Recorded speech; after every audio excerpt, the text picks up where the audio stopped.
What daily life is really like on death row. On April 21, 2010, at 6:47 a.m., a man named Michael Perry woke up in a 6 by 9 foot concrete cell on Texas death row. He had 8 days left to live. His breakfast arrived through a slot in his door: cold oatmeal, a carton of milk, 2 pieces of white bread. He ate alone, in complete silence, just like he had for the past 2,847 days. What he did during those final 8 days, and what thousands of others do every single day in America's execution chambers, reveals a reality far more disturbing than most people imagine. This is the world of death row. Not the Hollywood version. Not the sanitized news reports. This is what actually happens when you're sentenced to die, but the state takes decades to kill you. Michael Perry was convicted of a triple homicide. He maintained his innocence until the needle entered his arm. But regardless of guilt or innocence, he lived in conditions that human rights organizations call torture. 23 hours a day in solitary confinement. No physical contact with another human being for years. A toilet 3 feet from where you sleep. And every single day, the knowledge that the state is planning to kill you, they just haven't scheduled the date yet. But to understand what daily life is really like on death row, we need to go back to where it all begins. The moment the jury says those 2 words that change everything. According to former death row inmates who received clemency and court records from hundreds of cases, the moment someone hears guilty followed by death penalty, their brain essentially stops processing reality. Former inmate Damien Eccles described it as the world turning into a photograph. Everything freezes, sounds become muffled, and you're watching yourself from somewhere outside your body. That's because in that instant, you transition from being a person with a future, even if that future was prison, to being a person with an expiration date. You're no longer an inmate. You're a commodity waiting for disposal. Within 72 hours, you're transferred to death row. In most states, this means a special housing unit completely separate from general population. The moment you arrive, you're stripped naked in front of guards, cavity searched, deloused, and issued a new uniform. In Texas, it's white. In California, it's blue. In Florida, orange. The color doesn't matter. What matters is that you'll wear it for the next 5, 10, 20, or even 30 years. They take everything. Wedding rings, photographs, letters from your children. According to facility regulations, you're allowed to keep almost nothing personal. But because prison officials have determined that people waiting to die don't deserve comfort items. They're already dead, they just don't know when the execution will happen yet. And then the door closes. That sound, steel on steel, locks turning, is something former inmates say they hear in their nightmares decades after release. It's the sound of your life ending while your body keeps living. Let me tell you exactly what your new home looks like, because this is where you'll spend approximately 95% of your remaining life. The cell measures between 60 and 80 square feet depending on the state. That's smaller than most people's bathroom. Inside is a steel bunk bolted to the wall, a toilet without a seat, a sink that runs cold water only, and a metal desk attached to the wall. The walls are concrete. The door is solid steel with a small window and a slot for food trays. There is one window to the outside, if you're lucky, but it's frosted or positioned so you can't actually see anything except whether it's day or night. The lights never fully turn off. According to Department of Corrections policies across multiple states, death row inmates are under constant observation, which means there's always a light on. Some facilities use red lights at night. Try sleeping with a red light shining in your face while knowing someone is watching you through a camera 24 hours a day. The temperature is controlled centrally, which means you have no control over it. In Texas, where summer temperatures exceed 100 degrees and many death row facilities lack adequate air conditioning, inmates have described cells reaching over 95 degrees. In winter, some facilities keep temperatures deliberately cold, around 55 to 60 degrees, as a control mechanism. Your bed is a thin mattress on a steel platform. One blanket. One pillow if you're lucky. And this is where you'll sleep for somewhere between 5 and 30 years while your appeals process through the courts. But here's what most people don't know. The waiting is the worst part. Nicholas Sutton spent 34 years on Tennessee's death row before his execution in February 2020.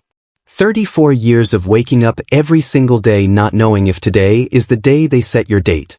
According to interviews with death row inmates and their attorneys, the psychological torture of waiting exceeds the fear of death itself. Here's how it works. After sentencing, you immediately file appeals. Your case goes through state courts, federal courts, the Supreme Court. Each appeal can take years. During this time, you're in a bizarre limbo. You're sentenced to die, but you're also fighting to live, and you have no control over the timeline whatsoever. Some inmates wait 5 years before their first execution date is even set. Others get dates set multiple times only to receive stays of execution hours before they're scheduled to die. Imagine being told, we're going to kill you on March 15th at 6 p.m., living with that knowledge for months, having your last meal prepared, saying goodbye to your family, and then, 6 hours before, being told, actually, we're not killing you today. We'll reschedule. That happened to Romel Broom in Ohio. Twice. The second time, executioners tried for 2 hours to find a vein for the lethal injection and failed. They literally stuck him 18 times with needles and couldn't execute him. He went back to his cell.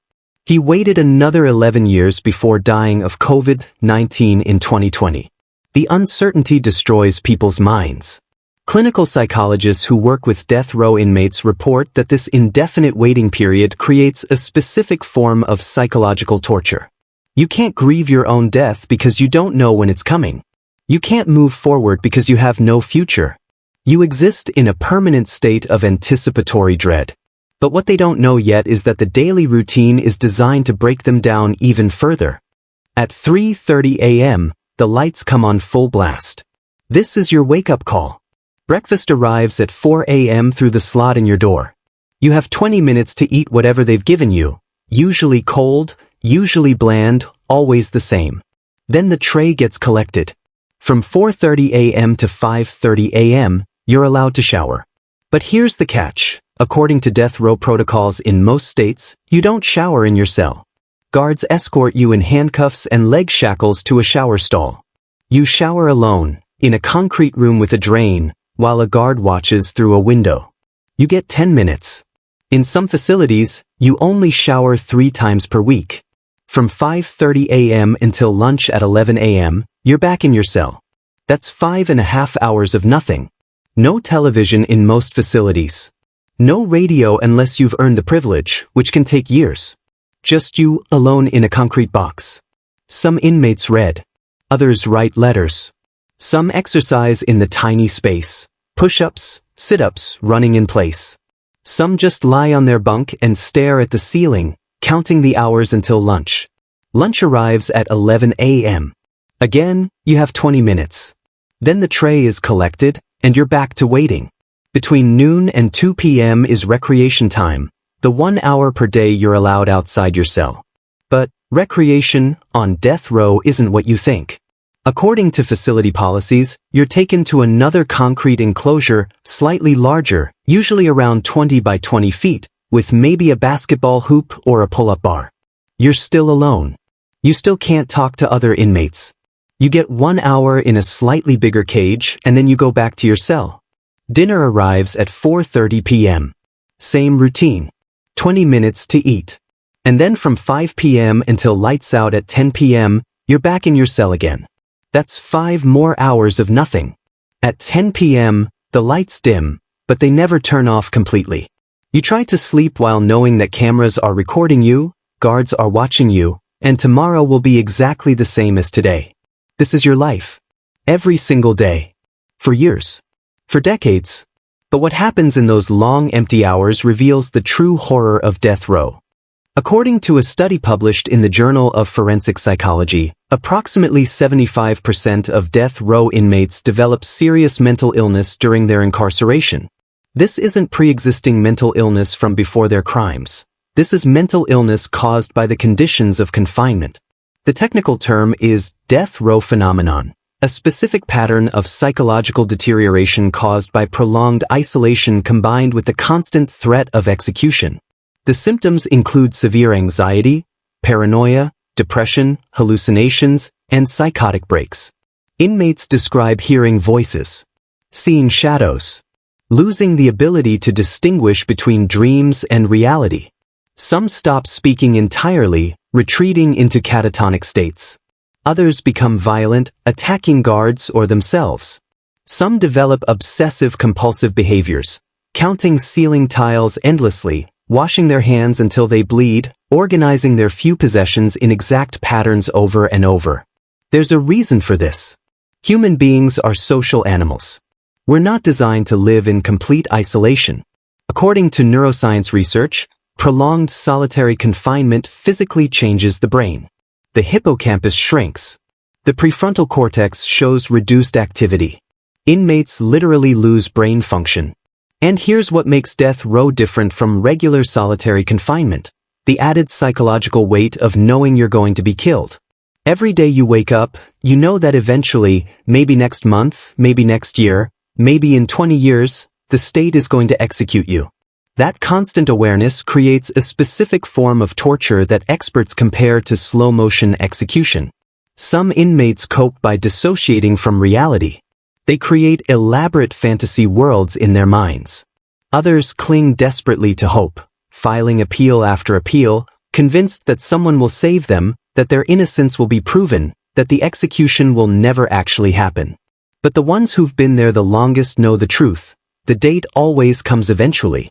When your final appeal is denied and your execution date is officially set, you're moved to death watch. This is a separate area even more isolated than regular death row. According to corrections protocols, you're now under 24-hour suicide watch, not because they care if you die, but because they want to make sure they're the ones who kill you, not you. During death watch, which typically lasts between 2 weeks and 1 month, you're allowed more visits from family. But these visits happen through glass. You still can't touch anyone. You can't hug your mother goodbye. You can't hold your child. You can talk through a phone while looking at them through plexiglass, and then a guard tells you time's up. You're allowed to request a last meal, but there are restrictions. In Texas, they eliminated special last meals entirely after an inmate named Lawrence Russell Brewer ordered an enormous meal and then refused to eat it. Now you get whatever is on the regular menu that day. You're allowed to write final letters. Some inmates write dozens, to family, friends, lawyers, advocacy organizations.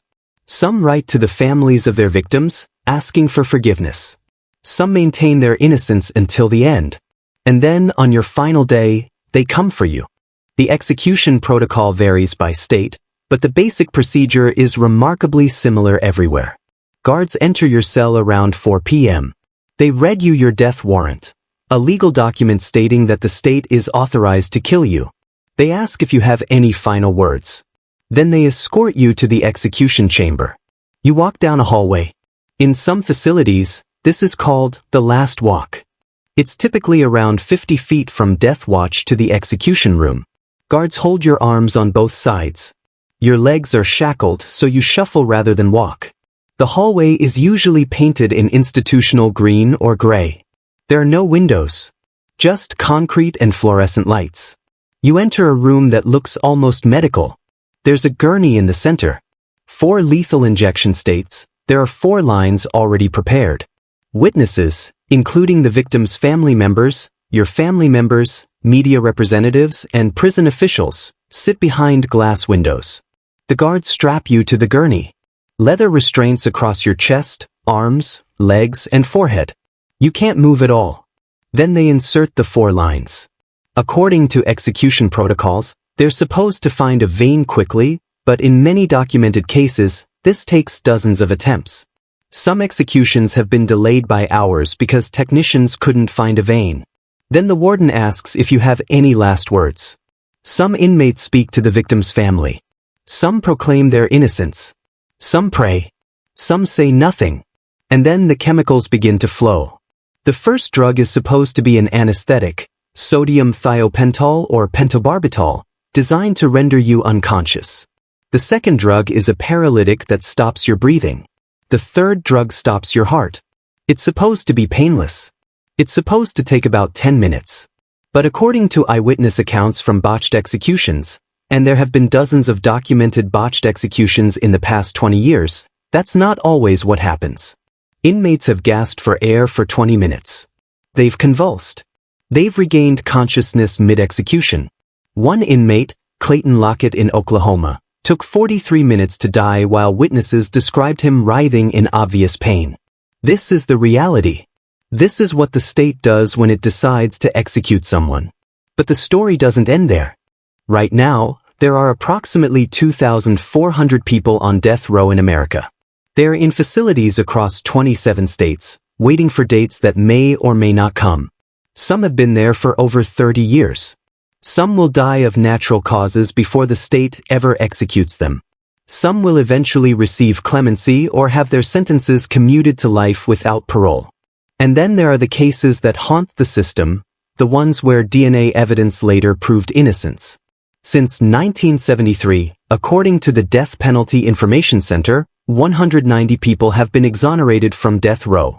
190 people who were sentenced to death, who lived through everything I just described, who came within days or hours of execution, and they were innocent.